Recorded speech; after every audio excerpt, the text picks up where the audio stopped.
On January 25th, 2023, Resetera user Horns leaked information about the state of quality of both Xbox exclusives, Redfall and Starfield. After successfully leaking news about Hi-Fi Rush's Shadow Drop after the Xbox Developer Direct event, Horns followed up and shared, "Redfall is in rough shape, but it's still in better shape than Starfield." This leaker is a liar. Let me explain.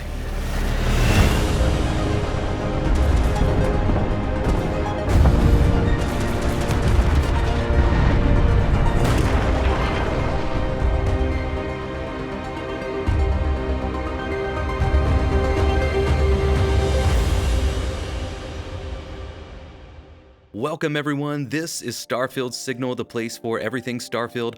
I am your host, Luke Woodward, and today we are talking about why this leaker is a liar. There are three main reasons I believe this. The first is based on the leaker's statements about Azure and Microsoft's financials. While this is the most evidence-based part of the video, it honestly might be the most boring part of the video with lots of numbers, so I'll spare most of you and leave it till the end for all the nerds in the crowd, and hey, I'm right there with you. If you want to skip to that section, I'll go ahead and put the timestamp at the bottom of the screen. Second is how the nature of his statements are not defined or concrete, but more generalized and structured like an actual rumor as opposed to a true specific leak. The third, and probably softest reason I believe this leak is a lie, is due to the nature of video game development, so let's actually start with this one and get it out of the way. Video game development is hard. Even indie developers take massive risks in creating games. While the video game industry has grown and matured over the past decade, there are still countless pitfalls within the industry that sadly overcome even the most noble of teams and ambitions. Unfortunately, the most common stories center around overhyped games that release unfinished or broken. This unethical approach has led to many gamers putting up their guards when it comes to overall excitement about upcoming games and has fostered in a more prevalent attitude of cynicism and disenchantment. This is why this quote seems to be so poignant among gamers. A delayed game is eventually good, but a rushed game is forever bad.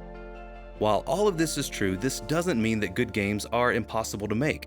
The nature of game development just has some unique obstacles that require a specific kind of leadership to overcome. In an interview with VentureBeat in June of 2019, the director of God of War 2018, Cory Barlog, had some interesting insight into the development of AAA games. The game is ugly as hell until it's not ugly, which is usually in the last 6 to 8 months. It's usually a disaster, it's all in pieces everywhere. Cory speaks specifically about the critically and commercially successful God of War reboot, and he said it wasn't until about 4 months before its April release when it felt like an actual game, and all of the parts were coming together. And even after that, there was still an enormous amount of balancing and polishing to do. It's this sentiment that makes me distrust the leaker.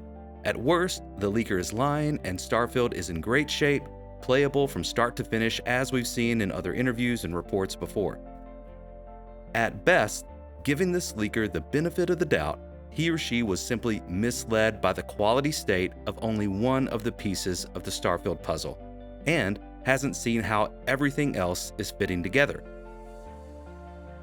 With one of the biggest development teams Bethesda has assembled, it is perfectly reasonable for a new team member to not have the experience of working on a big game like this and isn't familiar with how much things can come together in the last few months leading up to release.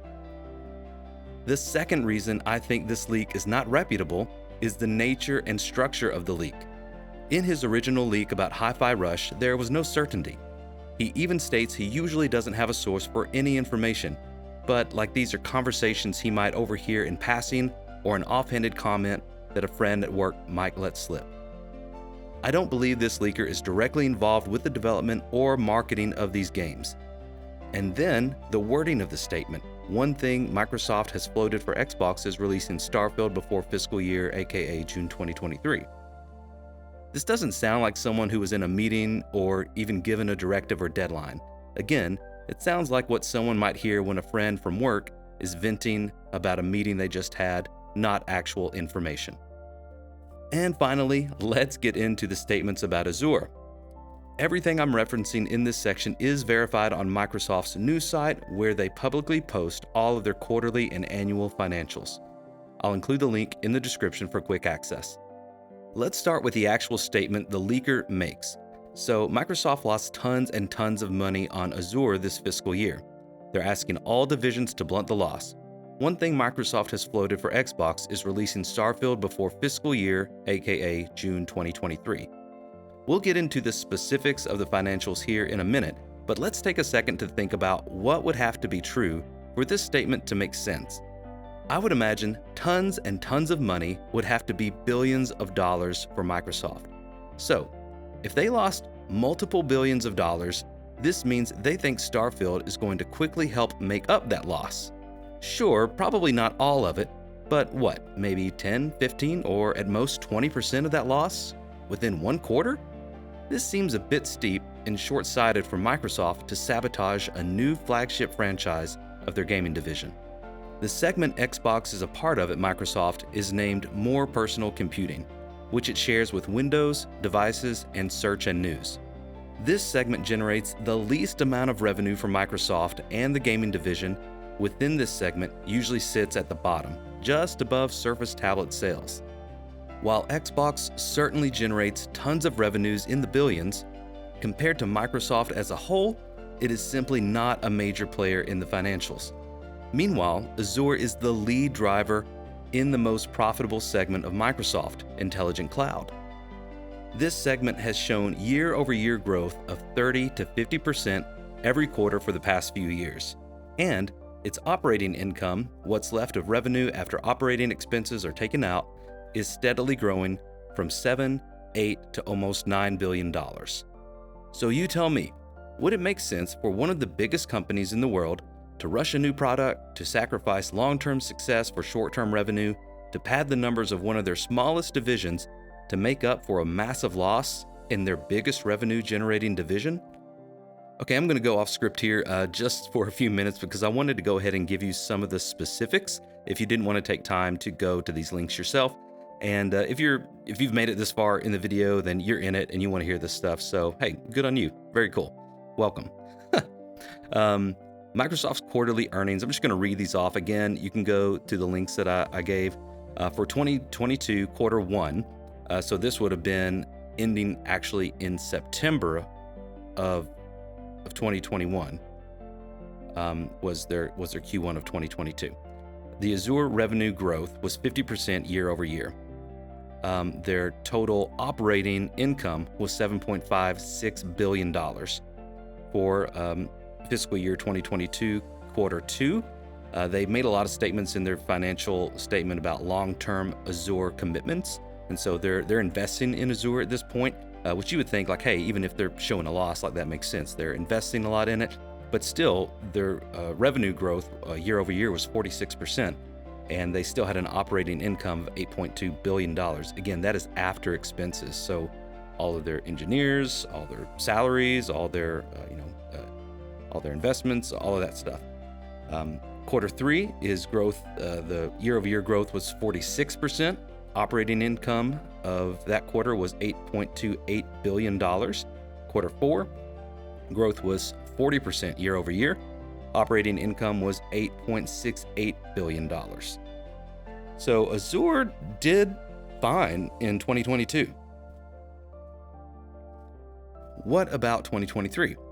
We just wrapped up quarter one and quarter two in September and December of last year, respectively. So quarter one that ended on September 30th, 2022, Azure still had growth of 35% year over year. Operating income was an all-time high of $8.98 billion. Quarter two, which ended at the end of the year, December 30th, 2022, growth was still 31% year over year, and their operating income was still at $8.9 billion. So that growth had slowed, but they were still making money, for sure. And just to kind of round this out with some of the more recent news, the layoffs that Microsoft recently announced a few weeks ago, We know that they affected Xbox and Bethesda and Bethesda teams specifically, and 343 teams specifically, and probably a few other of their developers. Did it affect Azure? Yes, it did. They laid off people in every division.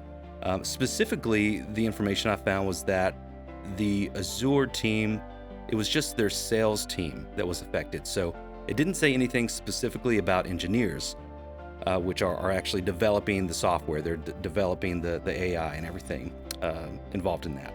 And they keep using phrases like the intelligent cloud revenue increased, and it was driven by Azure.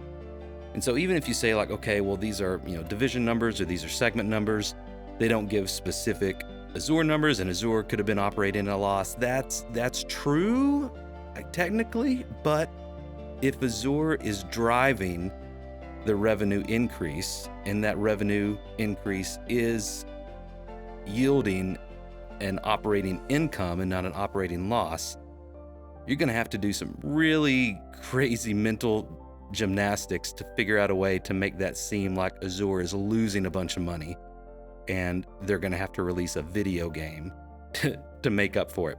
So yeah, back on script. Even if the Azure division was showing a loss, which it is not, the numbers just wouldn't add up to make sense, much less support the basis of this leak. And that's why I think this leaker is a liar. Well, let me know what you think in the comments. Thanks to everyone for watching the video and for all the nerds who stuck it out to the end. I have a video coming out real soon about why Starfield will have one of the best economies we have ever seen in gaming. I'd love for you to subscribe and join us on our Starfield journey. For now, may you find wonder as you journey through the stars.